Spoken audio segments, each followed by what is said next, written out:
Who would be a Wolves fan, eh? On goes Bull. People might yet win it here for Wolves. Flash in the shot. What a goal!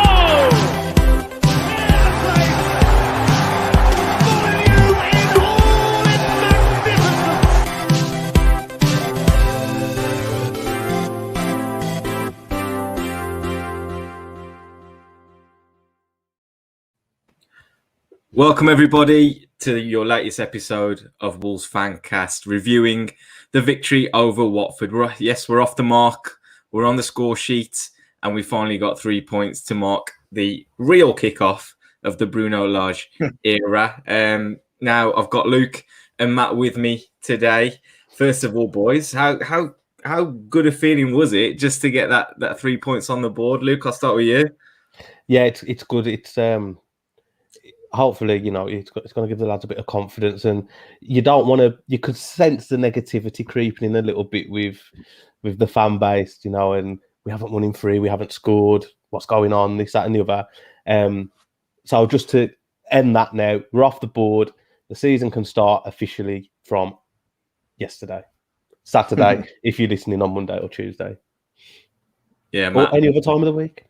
Was it a sense of relief or joy or what when the final whistle blew for you? Relief.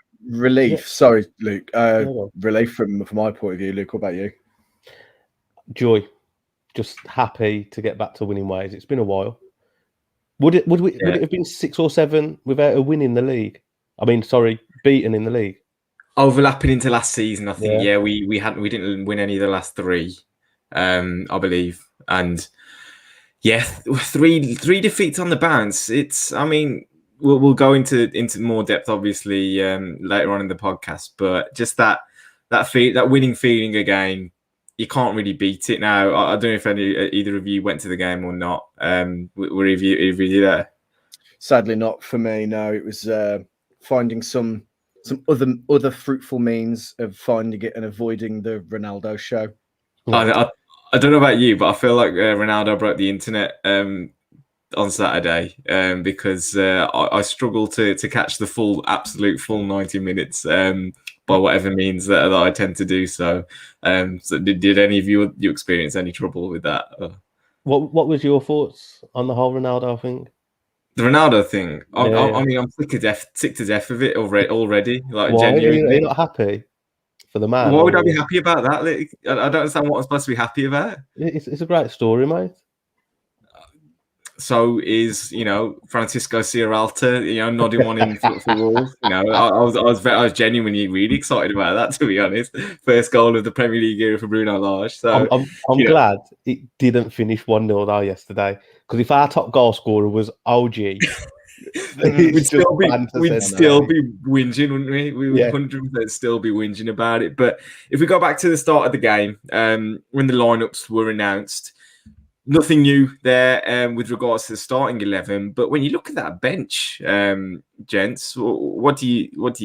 It's pretty tasty, isn't it? It's a strong bench. Out of nowhere, yeah. Kind of out of nowhere when we've been kind of pulling our face at some of the benches we've had over the last kind of 7 or 8 Premier League fixtures going into the back end of last season. You were sniffing that at it, really. But looking at that now, it's chocker full of experience in the Premier League from players that we've already had, and then some exciting talent that that we've brought in as well. So out of nowhere, especially considering the absolute fury about the transfer window, it makes for pleasant reading. Yeah, obviously a first glance at Hwang, Hee-Chan and Yeson Mosquera being in the matchday squad. Hwang obviously being able to make a real impact on this occasion. Mosquera, what you wouldn't really expect, I suppose, a centre-half to come on, but it bodes quite well. And having ended the transfer window on quite a low point, maybe a chance to just reflect and think, you know what, maybe we're not in such bad shape, Luke.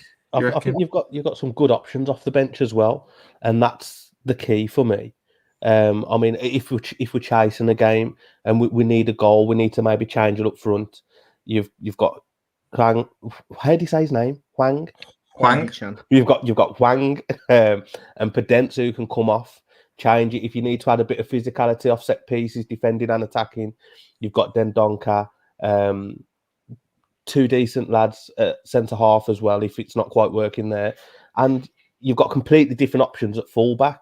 Without Nuri to Marcel, you've got a bit more pace, a bit more skill, trickery, directness going forward. So I like the options. I mean, because we're not limited now. The big talking point, obviously quite close to pre-game, was the availability of Jimenez and how important that was going to be. And Watford had their own concerns over Cillit, who was obviously key to the fixture as well. And I think when you saw what happened to Tottenham and Villa over the weekend, who were obviously unable to field their Argentinian contingent, I mean, hindsight is a wonderful thing, but clearly we made a real good decision to kind of put our foot down and then kiss and make up with a Mexican FA, didn't we? At first I was quite vocal amongst my friends and anybody that would listen at work that I didn't think it would be the worst thing in the world if Jimenez had missed the fixture purely from a couple of reasons, really. From a headspace point of view, he's being asked a lot of immediately after not just a career-threatening but a life-threatening injury. So to give himself some headspace, a bit of time away from the on-field side of the game, to be able to just not have that mounting pressure, because every minute that he doesn't score, it builds that pressure. And it also would give Hwang Hee-Chan minutes immediately off the bat if he was to be played in that striker position, or give Fabio some, a start. But it's a nice problem to have, really, because if you do have him on the pitch, you've almost got, you've got the benefit of having a soon-to-be, again, world-class striker. Off the back of what you just said there, Matt, Luke, do you think, recent times, it's always been, oh shit, what if Raul got injured? It's always been that absolute fear, which we've probably got with Ruben Neves, I suggest now, in a slightly different position. But do you not worry so much anymore about the fact that Raul might have to miss a game here or there? Or the reason that I wouldn't worry is I think he's had a slow start coming back. As Matt said, not just a career-threatening injury, a life-threatening injury. He's coming back from something major. But how long do we sort of wait for him to fire on all cylinders again? Like yesterday, and possibly against Man United as well, I would have liked to have seen Silva given a run of maybe 20 minutes and see what he can bring in case we do lose Raul again for whatever reason. And also, I kind of feel bad for saying it, but I don't think his performances have been that good. And I think in most games, me personally, he's probably the one change I would have looked to have made from an attacking option. I mean, I appreciate 100% that he has had a life-threatening situation with his injury and stuff, but I can't imagine Raul sitting there feeling sorry for himself and thinking that he's doing okay and all that kind of thing. He's probably beating himself up a little bit about the fact that he's not necessarily getting too many chances in games or not really had too much of a sniff of goal at this point. I mean, there was the header off the Matinho free kick, which I thought, you know what, if he puts that in the top corner, maybe pre-headband, you wonder if he had it done. But then you really feel like Raul's back if that goes in, don't you? But I think the fact that he carved that chance out, though, suggests it's more of an if not when. No, the other way around. It's more of a when not if. That he's hungry for it, and it's going to be the case. Much like how I felt prior to the game, that bottle is fizzed up to the point now where it's going to explode one way or the other, and a goal would have just turned the cap just that little bit, let a bit of that pressure off, and it'd have been ready to go. I mean, let's not forget he did, and I'm sure we'll discuss it at length, but he did create a number of chances for some of our less clinical players to eventually fluff. So it's not all. And that's as much part of his job as actually getting on the end of things, I suppose, isn't it? But if we talk about the first half and the way it went, I mean, it felt like there was a little bit of pressure on getting a result here, and I don't know if maybe the slightly different challenge that Watford set us in the sense that they weren't going to necessarily come out and be too open. Did it feel like we struggled a little bit maybe at times in that first half to create something, Luke, to you? Yeah, but I don't think either team created too much on a whole. It was sort of one of those games where probably just lacking a little bit of quality and decision making in the final third from both teams. But I think when you go away from home in the Premier League, you can't expect to have the whole game go your way for the full 90 minutes. You know, you've got to expect to come under some pressure at home at some point of the game. Doesn't matter if they're bottom of the league or top of the league. So I think we managed the game really well, if I'm being honest.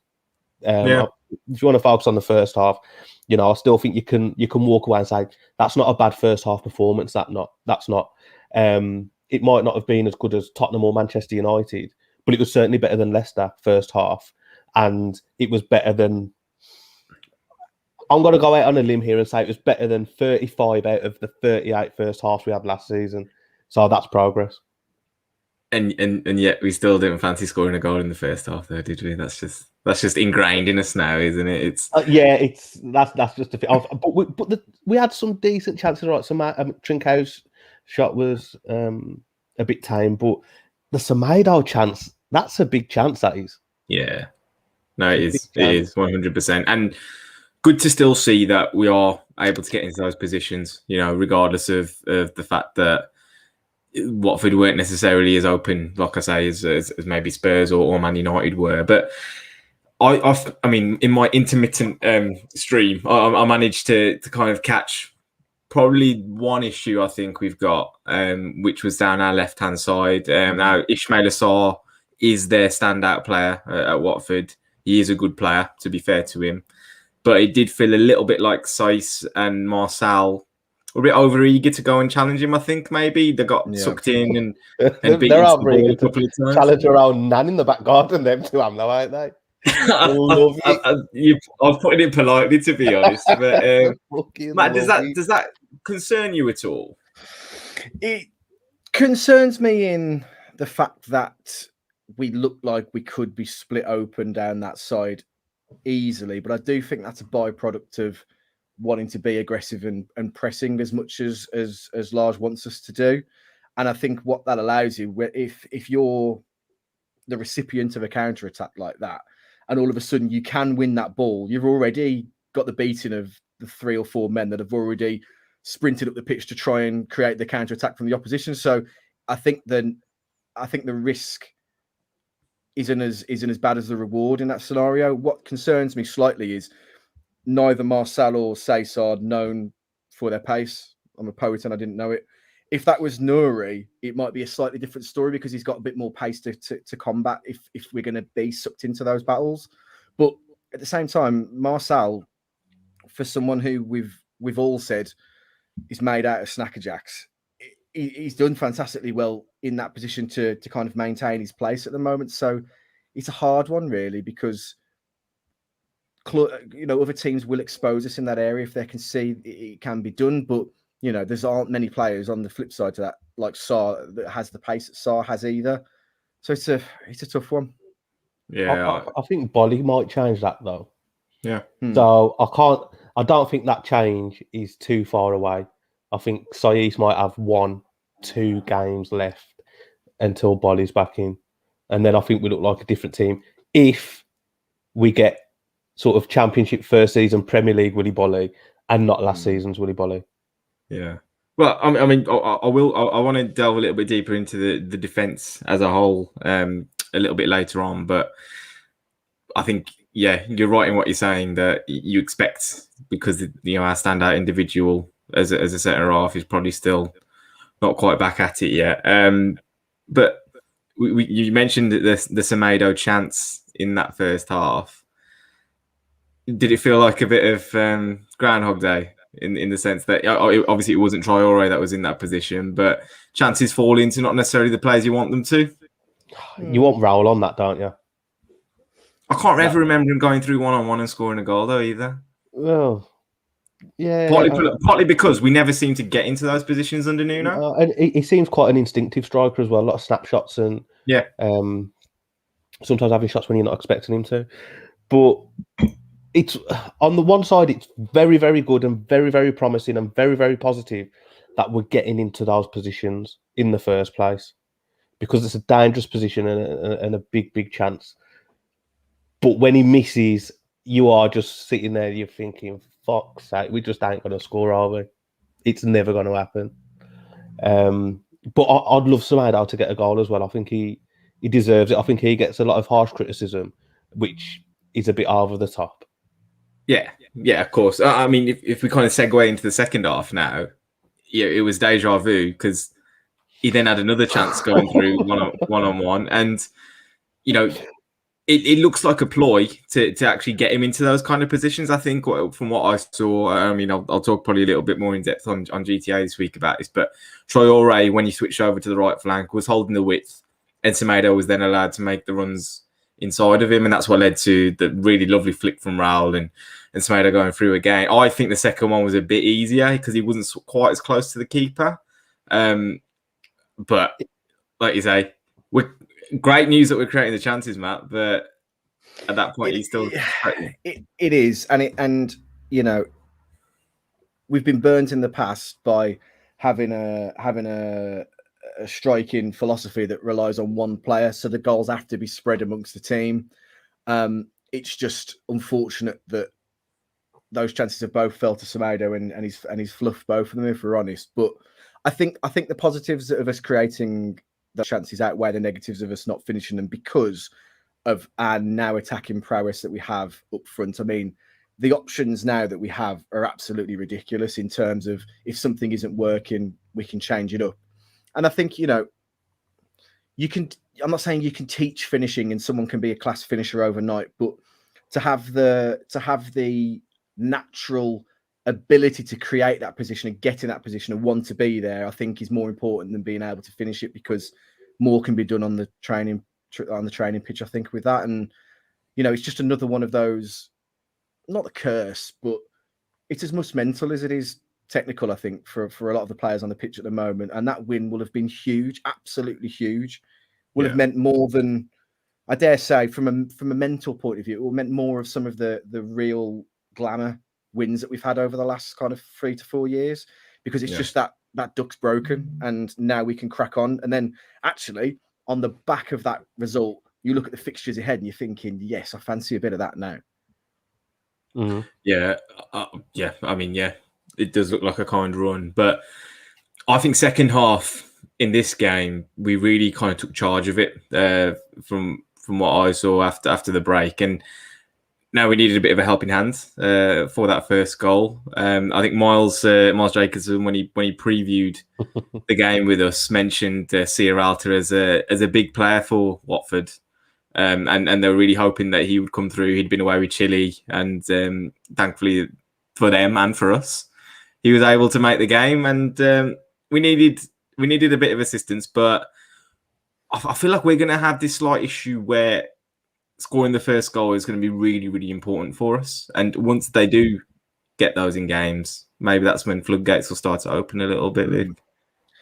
Yeah, there's an element of that. And I think it's the case that we obviously favour a team now that is going to come onto us, and we get the opportunity then to overload them. And that's what was so disappointing about Manchester United when we played them, is that they were so tepid that it almost was our disadvantage. Well, that might have been tactical. I might be giving Oli a bit of a bad rep there. But if we can score the first goal in games, you've got to then think to yourself, well, this could be 2 or 3, because we're going to have the opportunity now to overload when people are pushing players onto us, and it's going to end up in a good result. But it's not been just a Bruno problem. It's been a Nuno problem scoring the first goal. So there's something a little bit more from a philosophy point of view that needs changing, I think, than something that's just a Bruno Lage problem.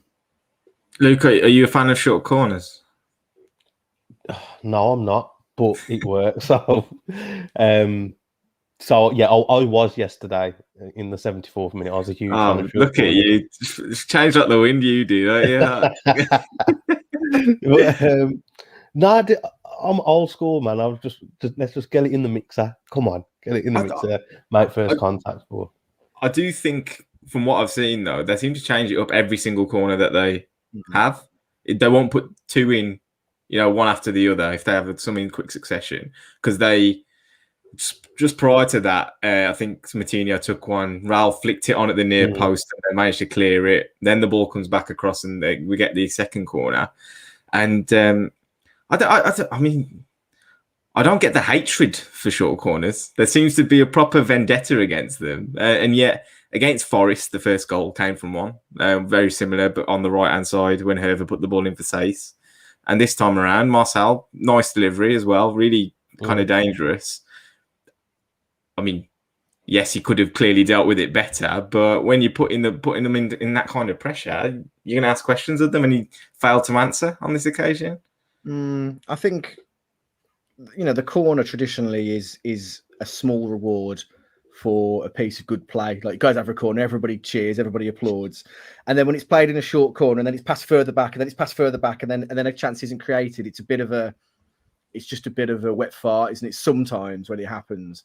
I mean, our deliveries, whether they were short corners or being whipped in last season, were pretty atrocious anyway. So I don't think it really made a blind bit of difference. But to quote a football cliche, it's a results-driven business, and if we're getting results from short corners, then long live the short corner. But if you look deep into it, the percentage of goals that actually result from corners is quite laughable. How excited we actually get about them. Yeah, isn't it something ridiculous, like 3%, or it's something stupid like that? Yeah, it's a total fallacy that we should be really hyped for it. I mean, but you can't tell me you don't love the hype that's created when you're drawing a game or you're losing and you're looking for the equaliser or a late winner. You get a corner in the 94th minute and everyone just goes mental. Nah, Luke, this is me telling you. Sit your ass down and cross your arms and don't worry about it. You're just going to be disappointed because it ain't going to beat the first man. Especially when you're away from home and the corner's right in front of the away fans in the corner. Mate, that's a fucking brilliant feeling. And that is why we love corners. Oh my god, this is quite interesting actually. Luke loves corners. This is going to be a pod title, I'm sure. But like I say, I mean, going 1-0 up, it sounds obvious to say, but it feels like it's going to be more important to us than many teams. And I think we freed ourselves up a little bit from there on.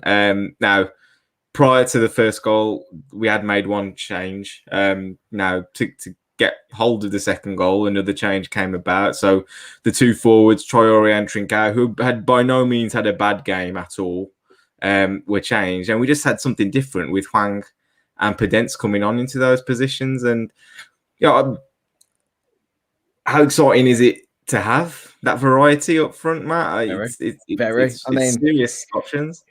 It does, because, and I'll tell you for why, because last year under Commander Handbrake, as Stu called him, not a direct quote from myself before I get a myriad of hate on my social media.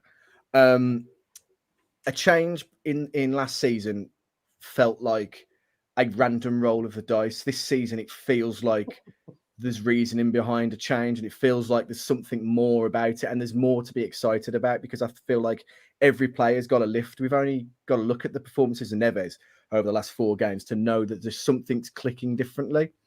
And what options that we have now in attack means we can change a game up completely. We don't have to be reliant on Traoré barging past 3 men anymore. We don't have to rely on that left foot of Trincao, which seems to be just attracting the ball like a magnet. Like, there are just genuine different ways we can mix things up, and it's really, really exciting. And I'm so pleased it was Podence that created the chance yesterday, because it's justification.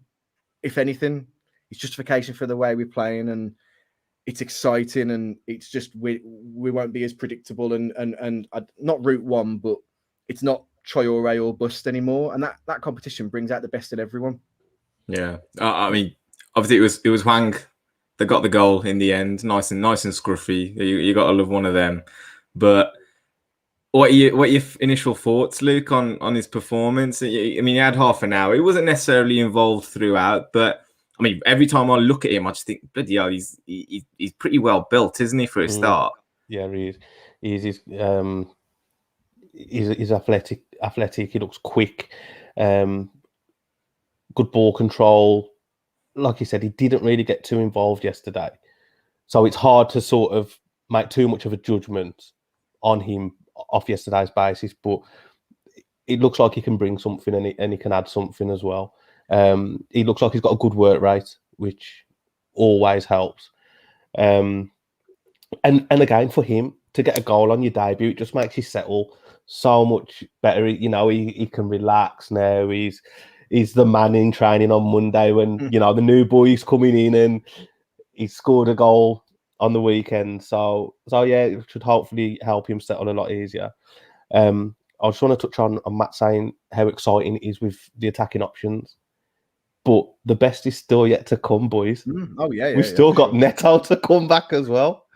And he is, I love our attacking players, but Neto is something else. I mean, it's a nice problem to have, but then, you know, who's making the bench even? Sometimes it could be to that extent that you got to leave one out. And I'd hate to be the guy making those decisions, because I'm sure they're all, you know, macho testosterone filled blokes who, you know, want to be on the pitch every minute of every game. You know, we all know how Podence can have a little tantrum here and there on Instagram, so I can't imagine what he's like when he's not starting games and things. And well, it's a bit of a man management task then, isn't it? Well, this is it. As reported by the Fancast, obviously we know he's out for some time, and when it comes into January, if we splash out on a defender, and then maybe it's the case that we move into a four at the back and we have an extra player up front or creatively up front, then in some bizarre Frankenstein experiment, we end up with Neto and Traore and Trincao and Raul on the pitch at the same time. Bloody hell. Mate, get rid of tissues, mate. I'm spunking over at this. This is unbelievable. Do you know what I mean? I mean, and Matt, just picture it for a moment in your head. How exciting that's going to be. It's ridiculous. Yeah, I mean, that is a just give us a fucking league title now. FA Cup, League Cup, the lot. That is a frightening prospect. But I do just want to give a bit of a shout out for the boys at the back as well. Mm-hmm. Now, we all spoke about, especially the three that have played all the games so far, as being potential liabilities. Sace, Cody, and Max Kilman have all been through the mill over the summer, in the sense that nobody's really given them any kind of confidence or backing whatsoever. And yet we're sat here. I mean, in the XG table, we're fourth this season. The 3 game, we've basically won every single game we've played on XG. That doesn't just happen because we're creating chances. That happens because we're restricting chances. And Watford, apart from probably Josh, I mean, you can't even count it as a chance because they didn't connect with the ball, but Josh King flashing across the goal in the first half, I don't recall a significant Watford chance in that game. No. I just... Did Saar make a save? One from Sissoko, I think, but it wasn't a good chance. You wouldn't call it a chance, I don't think. I just want to sort of speak about one man who I've spoke poorly of in the past, but Max Kilman, some boy, he's started this season really well, and he's made myself, and I'm sure a hell of a lot of people, sort of eat a little bit of humble pie. Because I mean, if we'd have brought Max Kilman in during this summer, and he'd started these 4 games, and he'd come from, I don't know, Lille. He just won the title with Lille, and he'd brought him in. We'd all be absolutely, you know, patting ourselves on the back on a good piece of business, wouldn't we? Like, fucking hell, 25 million for him, that's a bargain. We would, but you know, there's a reason why people like myself, who aren't Football Manager connoisseurs, pretty much skip to a transfer window as quickly as humanly possible, because that's the most exciting thing, and getting the transfers in are some of the exciting parts of football. And I think we as football fans that's just what we want. We want to be the headlines on transfer deadline day, or we want to do that. So I think our need and urge to bring in a transfer sometimes outweighs or clouds our vision of actually what we actually already got. And I think actually we should be really, really pleased that Kilman is proving a lot of us wrong. And it's only to our benefit, really. I think, unfortunately, progress has to make way, at the behest of sentiment sometimes. And Sace will be the one who eventually makes way for whoever we bring in. And he's been a fantastic servant to the club so far. And I hope in some capacity we can still find a home for him and find a position for him. But fucking hell, good, Matt. You're speaking like he's coming to the end of his life. He's got dementia. There's family to give. There's no sentiment for it, though, is it, sometimes, unfortunately. He's got to, take him round the back and shoot him. Roman, old yellow Sace.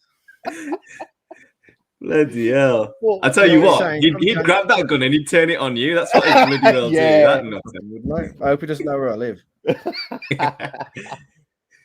I mean, he just survived a military coup, didn't he? That's it. Well, maybe that's a new line for him going into, be a mercenary over in Sierra Leone or something. I don't know.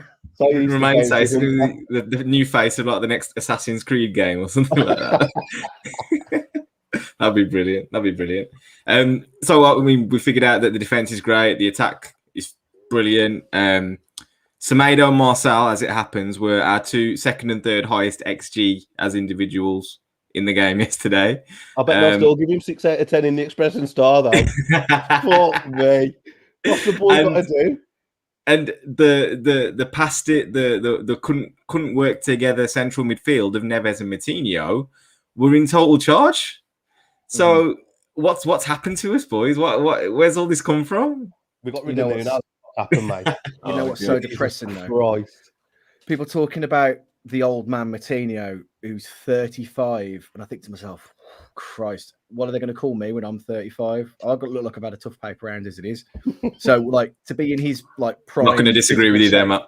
I know, mate. To be in his kind of prime physical shape at 35, and he's the old man of the squad, it just shows how. Football. Do you know what? When he's lining up that free kick, and they zoomed in on his face, and he was giving it the whole focus and all that kind of stuff, I thought, he's a good-looking bastard, isn't he?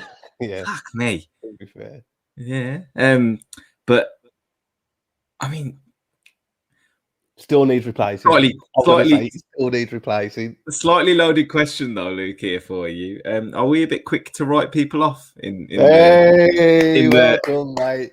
In the Wolverhampton Wanderers fan base?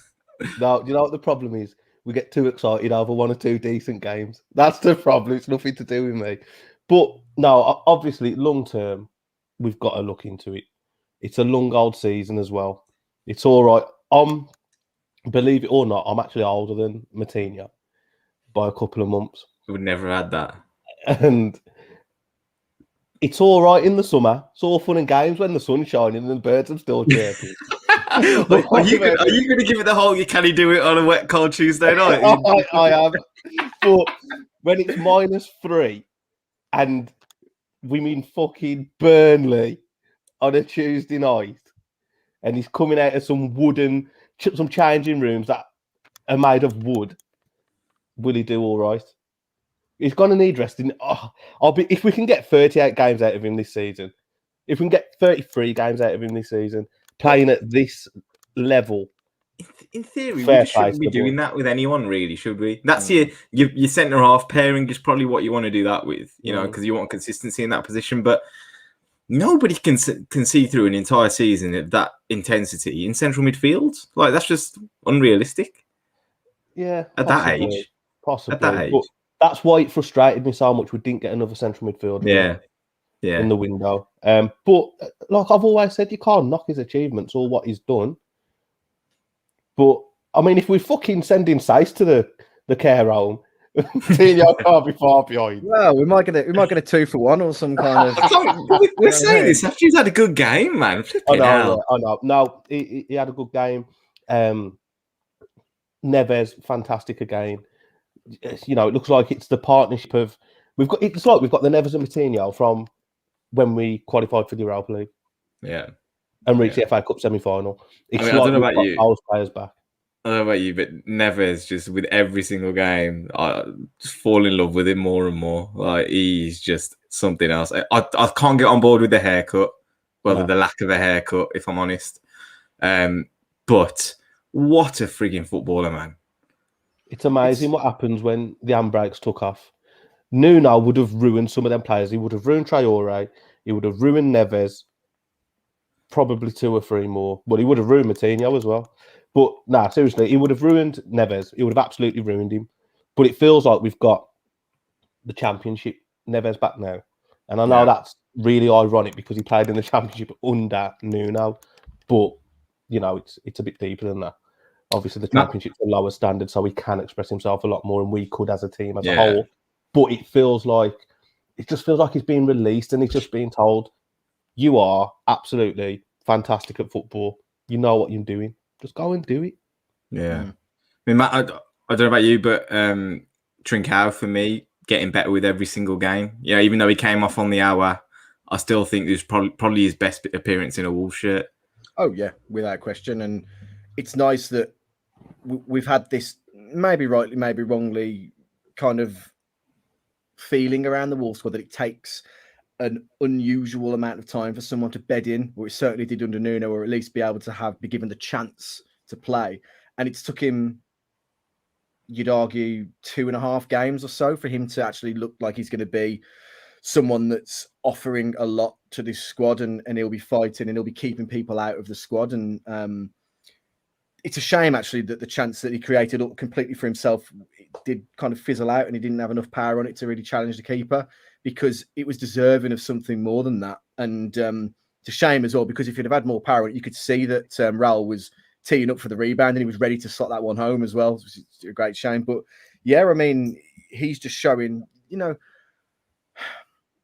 we know that massive clubs like Barcelona buy players for fun and can't play them all the time. But there is a reason why someone plays for Barcelona and is signed by Barcelona in the first place. It's not by sheer dumb luck. There's a reason why, and we're reaping the benefits of it. And I just hope that long may it continue, because we will be the ones that get all the benefits from it. Absolutely. No, I feel like we're becoming a very complete side at the moment, and very exciting times. If I had to pin you down to a man of the match, Luke, who'd you choose? Probably the boy Neves.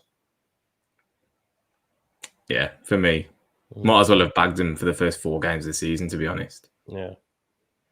Matt, it probably would have to be Neves as well, to be honest, because it's just pulls the strings. It's everything that we wanted him to be. And controversial statement, I think he looks damn good with that Alice band or whatever he's wearing. I think that rugged devil may care hair does him the world of good. So Neves for me as well. Have you also noticed that he's him more than the hair? Yeah. Have you noticed that he's taking less long shots as well?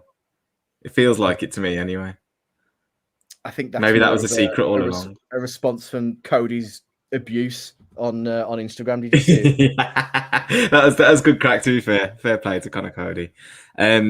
We'll leave Watford behind on that note, guys, and take a quick break, after which we will be previewing the Brentford game and talking about some other things around football as well. So don't go away. Hi, Richard here. Before you go back to hearing us dissect the latest Wolves news, some really shoehorn Simpsons references, a bit of 90s film action, of course, a bit of wrestling, I just want to do a quick shout out for our sponsors, Pixel Yeti Media. Now, they've done a fantastic job on the Wolves Fancast website, wolvesfancast.com. Please go check it out. But they're not just web designers, they're a creative agency that cover all your design needs, from websites, brochures and signage to marketing, logo design and branding. There's basically nothing they can't do marketing wise, so make sure you check them out at pixelyetimedia.com, and I'll let you get back to enjoying the show.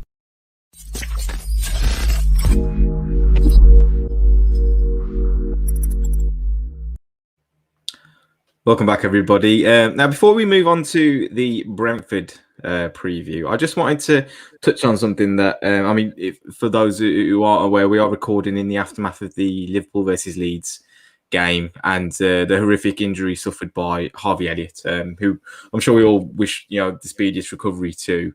Horrendous ankle break, it seems. But some of the chatter within the Fancast WhatsApp group, and I feel like it's worth sharing some of the debates that we have. There's some good chat going in around that, but I don't.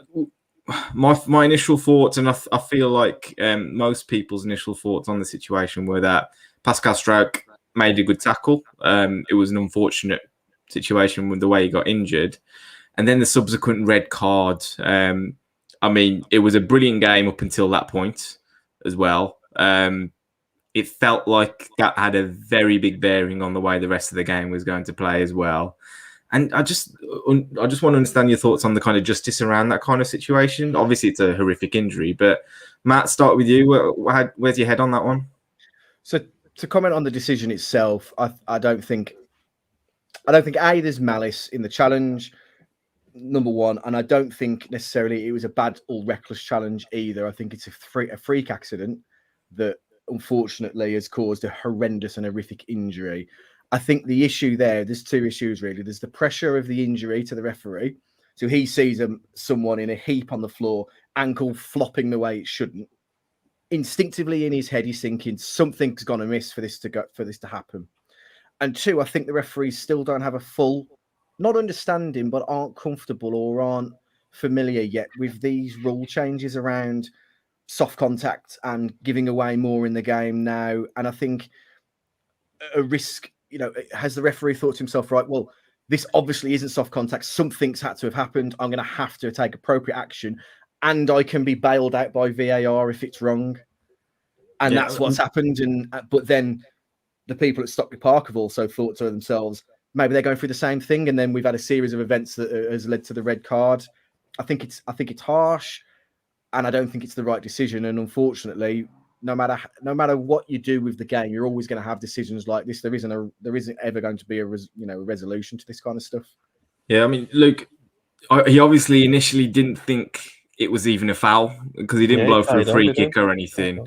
So to then resort to a red card, having seen what he'd seen, it's not like it was behind his back or anything like that. He'd seen the tackle.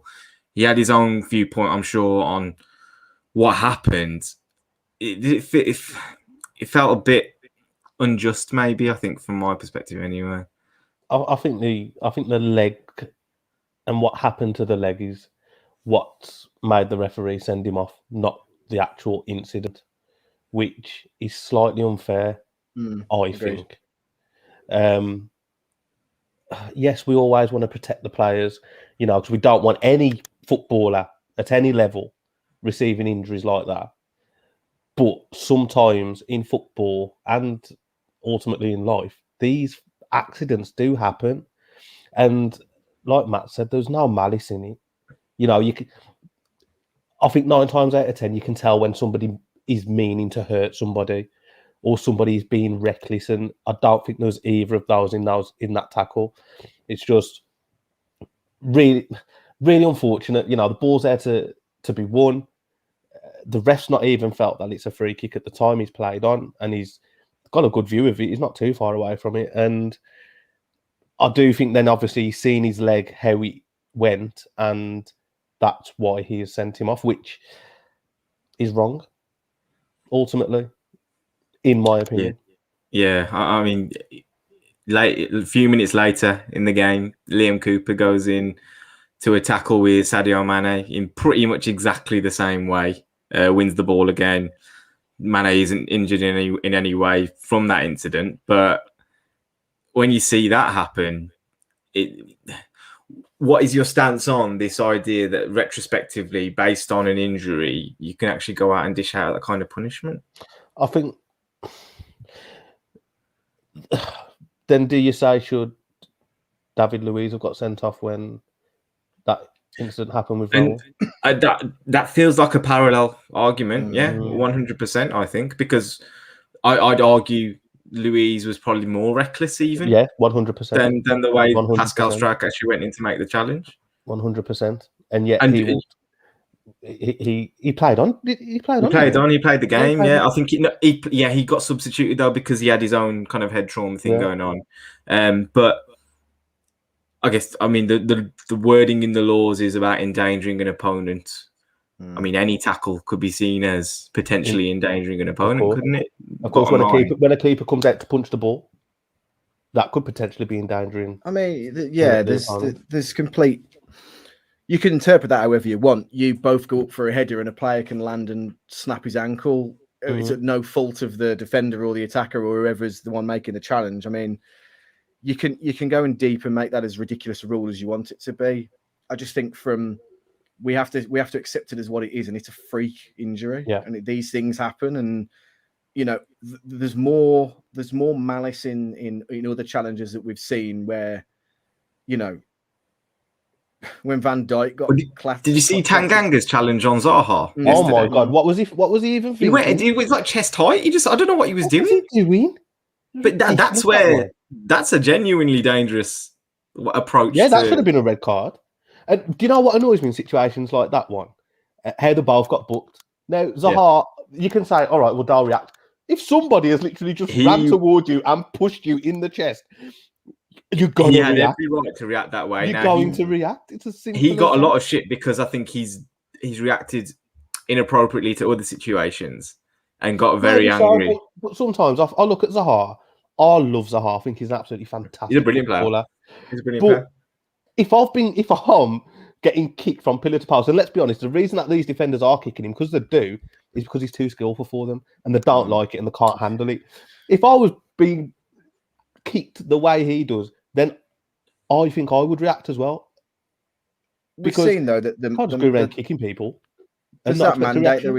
There's a mandate. We saw it in the England-Poland game. If there's a fracas, someone has to get carded from either side. It's just the way it is. Yeah, you're right. It just the referee has to be seen to be doing something almost. Going back to the incident today with Harvey Elliott, I think that, especially because the refs had chance to then review it and look at it pitch side, the decision should have been free kick to Liverpool, yellow card. And then obviously have a conversation with him. I can see you haven't tried to hurt him, but maybe just try and... This is where the laws of the game, they won't interfere on whether it's a free kick or not, because it's not a significant position on the pitch or anything, is it? It's only ever going to be if it's a red, if it's a penalty, that kind of thing is the only time that VAR will actually interfere. What would have happened if he didn't send him off? You carry on as you are. I don't see why. I bet somebody kicked the ball. No, because nobody kicked the ball out today. No, a non-contested drop ball from where it was in play. I mean, I'm sure you can figure that out. That doesn't feel like a major issue to me. But bottom line, I mean, for a start, for the spectacle, it was a decent game up until that point. It stays, an even fixture where Leeds actually have a chance of getting back into the game. From that point onwards, it was a done deal. Through no real fault. If he'd actually gone out to hurt him, you can understand, but that should be punished for that. But they've then been punished for a consequence rather than an actual act. So, I thought it'd be an interesting debate to have anyway. And if you guys have got any thoughts, drop us a tweet on your opinions on the matter as well. And we're more than up for a Twitter debate of that kind at the Fancast. So moving on to the Brentford fixture. I don't know if you guys watched the highlights of Brentford's game against Brighton yesterday where they lost 1-0. Brentford were almost aping Brighton's games from last season, I think, based on the fact that they were the better side, they had the chances, and they were beaten in the last minute. So, bit of an unknown quantity. A lot of their squad is what it was from the Championship. They haven't necessarily made a lot of signings, but I don't know how much you know about Brentford, Matt, but they seem to be going about their business quite nicely.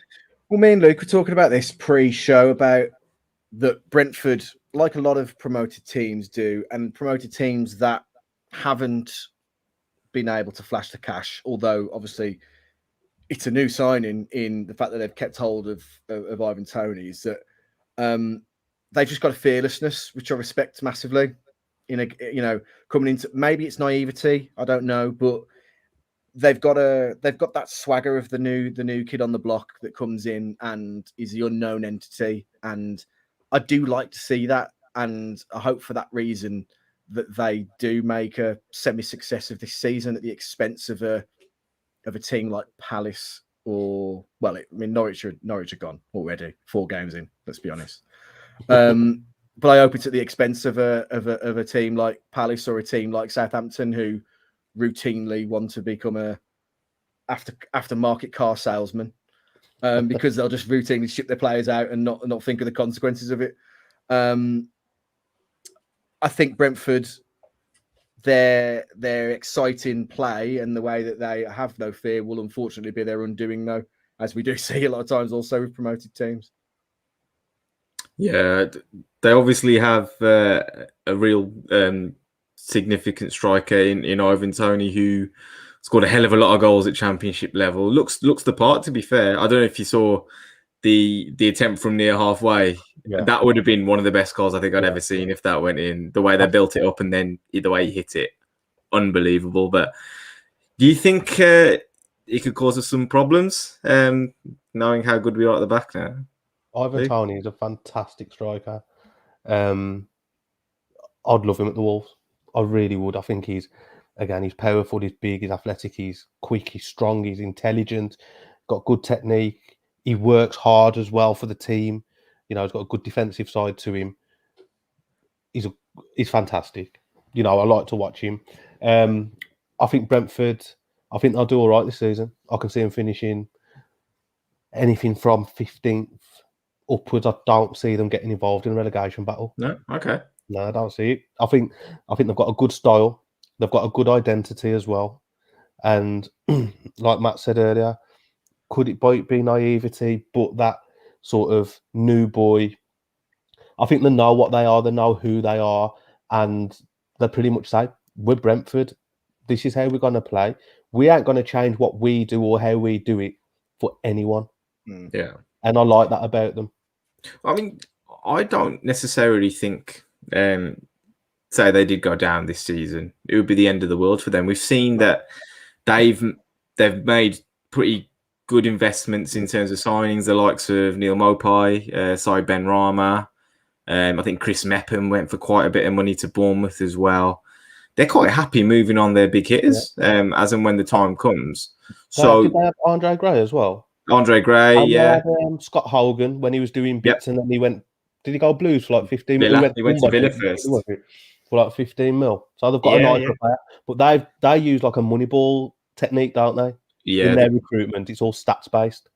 Yeah, the owner, guy called Matthew Benham. He's I think he's a poker player by trade, professional poker player, and he does statistical models and everything based around running the football club. One of the most interesting decisions I think they made was they realised, based where they are in London, that their academy was worth nothing to them, because all the big clubs were taking all the talent and they just binned it off. Yeah. So now they've got like an under 23s or a B team. So any academy dropouts from like under 18 level from the other London clubs, they might take a chance on some of them. I think Mepham was one that came through this system and ended up making them probably 15 million quid. But the cost of running an academy, I can imagine, if you're not earning the dollar out of it, like say we managed to earn 3.5 million out of Owen Otasawi, just as an example, we've had a bit of a success there. When you're adding up the cost and the balance sheets, it's a brave decision to make, but it's also quite a sensible one when you think about it. I think you mean this in the nicest way possible, but you're forward planning for relegation, you're forward planning for promotion either way, aren't you? You're securing yourself either way. If you're not having a major outlay, you're not riddling yourself with debt before a potential drop, and you're giving yourself a fighting chance of not being saddled and getting back up again, and all the riches that brings again. So I like that model. Like I've got no issue with that. You've got teams the completely other side of it, like Villa, for example, who will squeeze every bit of FFP out of it that they can. I know, obviously, with the sale of Grealish, that kind of flips that on its head a little bit. But should Villa ever go down, you'd expect them to be in massive, dire financial straits. So it's an interesting Villa are a massive club though, and they have to go out there and spend the money because they're going to finish like top 6 this season. That's why. Well, it's funny you should say that because I heard a great take before I came on here when I was listening to the radio, and it was a Leeds fan, and then another Leeds fan, and then another Leeds fan who were so confident that a top 10 finish would be a disappointment for them this season. They're really confident that they're gonna still do things in this season. And I've watched the first few games this season. From what I've seen, they're anything but that at the moment. It feels like a combination of all of that work that Bielsa's put in terms of, and by work I don't mean tactical work, as in flogging a dead horse is finally coming to its fruition. Well, because they haven't improved their squad at all. That's the bottom line. They've signed a left back for quite a bit of money, but really everyone that's there was part of the squad last season. But kind of bringing it back to Brentford and the game. Home fixture, lunchtime kickoff. I think we're on TV on that basis, aren't we? Mhm. I mean, it's just exciting going back to Molyneux to watch Bruno ball, isn't it? Well, I'm missing this game. Oh, Lukey boy. Yeah, I know the early kickoffs killed me. My lad's playing away. I think we're in Coventry. Half 10. You want to teach him young that that's not a good thing to do. Play away. What a double whammy that is. But I don't mind. But I can see it being a good game. Now we're actually trying to play football because they try and play football. I think they've got a good style. They're quite entertaining. Yeah. But I hope, and I do believe. See, I can't even look at Brentford, even if we're playing well, and think, yeah, we'll put these to the sword. But I just hope that we do have enough quality at home just to see them off. It's going to be a tight game.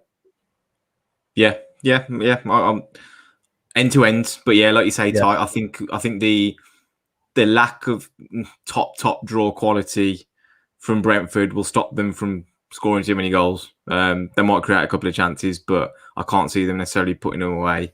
And our job will be to make sure creating good chances rather than just the high volume that we've been doing at the moment. But if you had a prediction for me, Matt, where are you going? Well, as much as I've said I respect Brentford and I like what they're doing, I think they're in for an absolute pasting. I really do. And I think that win now will galvanise the squad so much. And I think everyone will just be counting down the days until this fixture. I really, really do. I think they're in for a 3-0 defeat for Brentford. Okay. And I also, I think Raul sees a huge Hwang in his rearview mirror. And I think he gets his first of the season as well. That would be alarming, I think, to be fair. Wouldn't it just? Luke, where's your money this weekend? I'm going to go for a professional 2-0 home victory. Okay. Yeah, I'm feeling a 3-0 actually as well. Mm-hmm. I feel like they'll put up a good fight for a good hour or 70 minutes. The changes will come whichever way they do. Whether we start the usual lineup and then change it, or vice versa, and then we'll pick them off a little bit after that. But looking forward to it. I'm looking forward to seeing Ethan Pinnock actually as well. I think he's a really, really good player. Come through quite late. Would have taken him as a centre half option as well, I think. But should be a good game. Just before we move on to Twitter Corner, there's been references throughout the podcast. There's plenty of references out there on social media at the moment. But when do we stop talking about that bloke down at the Tottenham Hotspur Stadium? It's a difficult one because, everybody's got friends that are still card-carrying paid members of the cult of Nuno. And now, we're always going to have that banter about it. And I still think for the moment, there is going to be a certain level of obsession, and there'll be people within the fan base, not discounting myself from this, that took delight at the fact that Spurs lost so convincingly. And genuinely wallowing in that misery. People were. It's a really strange one. And I think, it's just one of these, it's an X. And you know what? It's not just an X. Everyone, I'm looking around me, has got the X. You've got your X's, but you've got the X, and he's the X. And he's But always the one you might actually go back in for, is that what you're saying, man? wow. You never know. You never knows, mate. You never know, do you? But I think for now the wounds are still fresh. So it's culturally okay to still talk about Nuno. Well, I mean, I feel like it should be he who must not be named now, or Commander Handbrake. Maybe that'll stick with us for the time being. But Luke, I mean, part of me wants to get the in-betweeners gif out every time. The beep beep beep beep. That one when everyone mentions friggin' Nuno now. So I was buzzing when I saw the Tottenham result yesterday. hell, man. I was buzzing because do you know what? They'll want him out by before Christmas. He ain't gonna last there.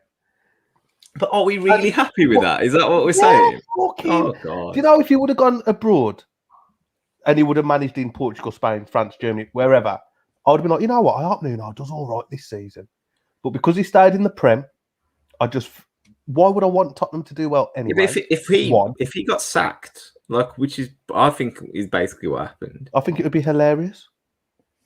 No, what I'm saying is, I think he got sacked from the Wolves job. Yeah, and rightly so, because he's tactics. Yeah, but then, so why are you hating on him so much? Then that's what I don't understand. You know what I think? You know what I think it is. Why? Okay, then let's put it this way. Right? Why should I be happy for the manager of Tottenham Hotspur? Not about being happy for him. I just don't understand why everyone's really excited and rubbing their hands about the fact that he's flopping. Because it's funny. Because it's. Do you know what? I'm going to tell you why now. Let me get comfortable in my chair. Here we fucking go. Let's ramp it up. Last season, right, when I would maybe dare to say something negative about Nuno, because you couldn't, because he was the second coming of Jesus fucking Christ to some fans. But the happy clappers made your life a fucking misery. And now to just be able to say, he was shit worry. Because he's proven it at Tottenham. 0 shots on target before half time. Shock. Playing negative as fuck against us. Shock. Looking boring. Shock. No attacking threat. Shock. It's.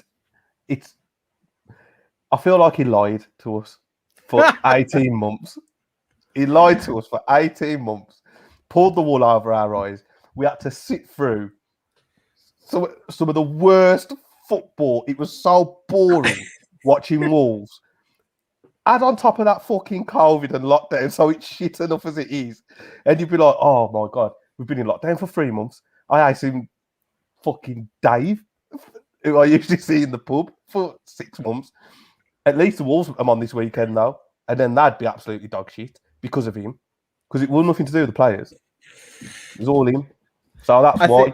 Now I hope he does the same at Tottenham, and he will do the same at Tottenham. I want him out before Christmas. Fuck Nuno. But at the same time, I appreciate and I respect all the good work you did do for us. But it had come to an end. And sorry, I've gone on a right rant here. But what did it for me? Right, 3-2 down at home to the Albion, and he's sitting in the dugout like he's fucking waiting for his Chinese to be delivered. The look he had on his face, I think, was about an hour late as well. Exactly. He definitely left a 1-star review on Just Eat. But that did it for me. That did. Because I thought, when playing the Albion for the first time in a decade at home, when 3-2 down, they am absolute shite. And there's not one bit of emotion in you. But yet, when Jota scored the winner against Leicester, you're running on the pitch and that. When we beat them 4-3, you're running on the pitch, but now you've got no emotion, and we're losing to the Albion. Nah, man. The missus has literally just left the room. She's had enough. Disgust. She's had enough. He loves Nuno. Chelsea, you love Nuno, don't you? Yeah. She loves him. Can't stand him. My missus is the same. It's hard though, but for me, it's not a case of I relish the glee of Nuno losing. It's love the man's achievements, what he did for the city, and I've spoke about how he gave the city an identity and all that good stuff. It's the cult of Nuno that do it for me. It's the reaction on social media. It's the loving. It's the South Bank singing his name after his team has beat us. It's all of that comes with it that makes me just cringe and think, how's that any better than Pogba giving a home fan a shirt? So, I just it makes me feel sick.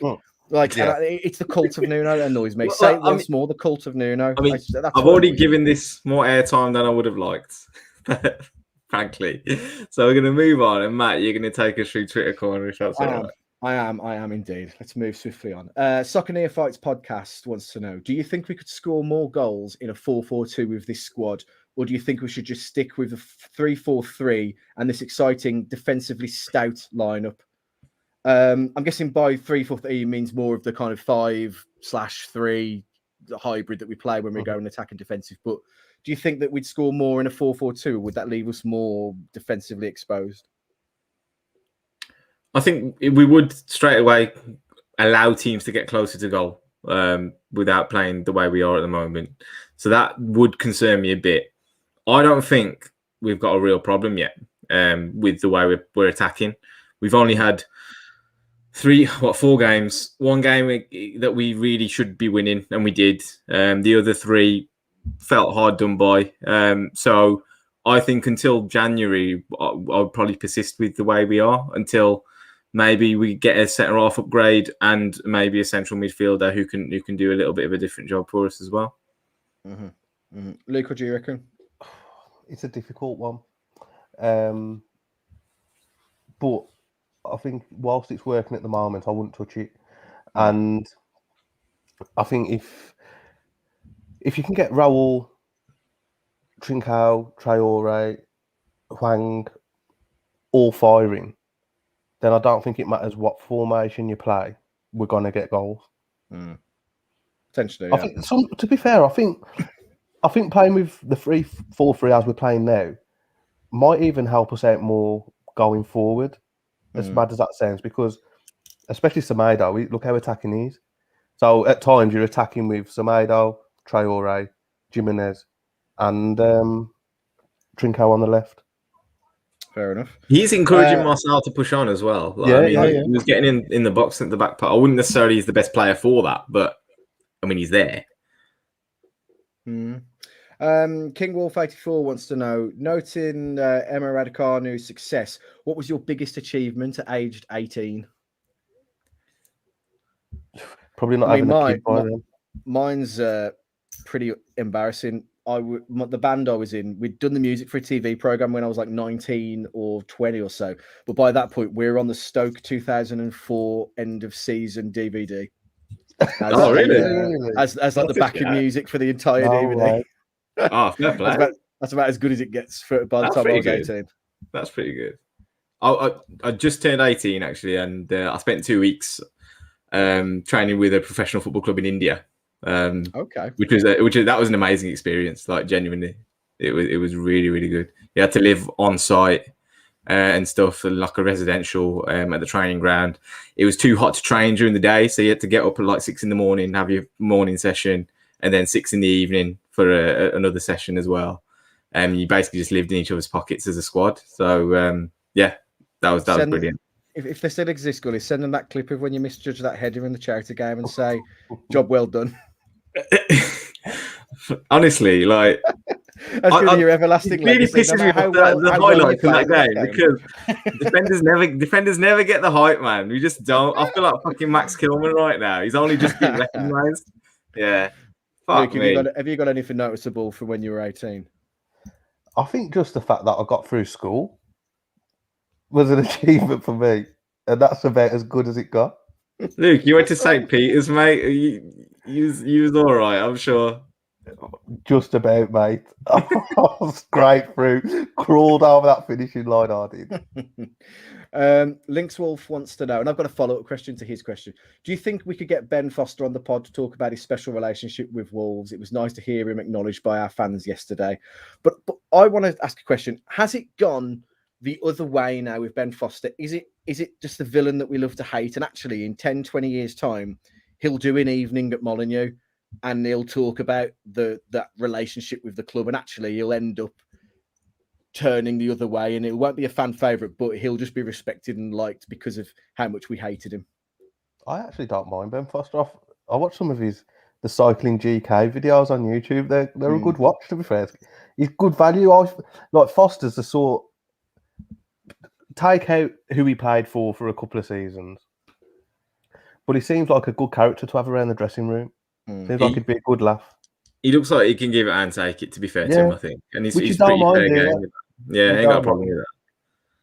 Yeah, I think, like, you know, the after dinner circuit is ripe for him, and I think that we'll see him at Molineux more than he'll go to some other clubs and then tell his story about how he was booed to shit at every time that Wolves played a team he was with, and people are lapping up, to be honest.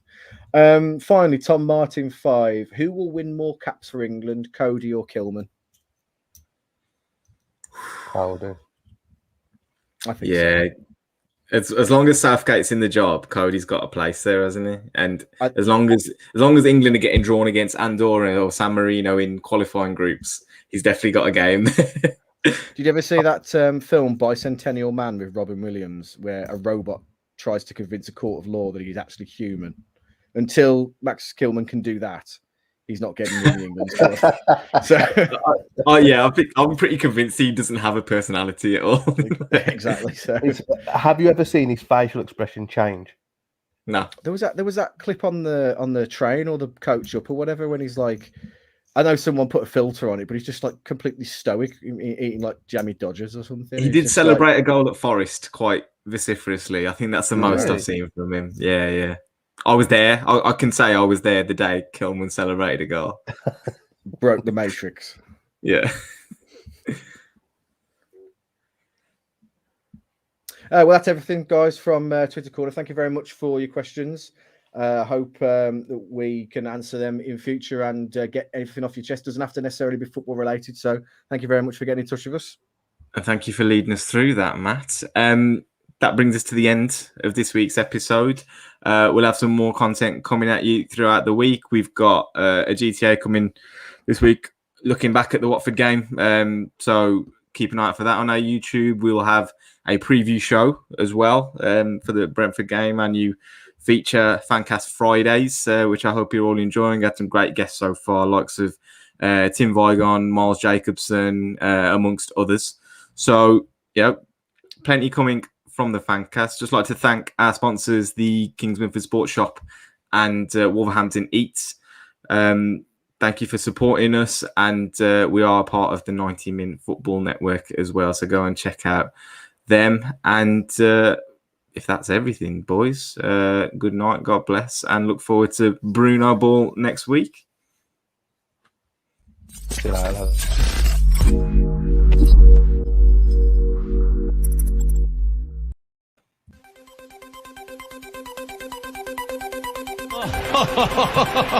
Who would be a Wolves fan, eh? On goes Ball. People might yet win it here.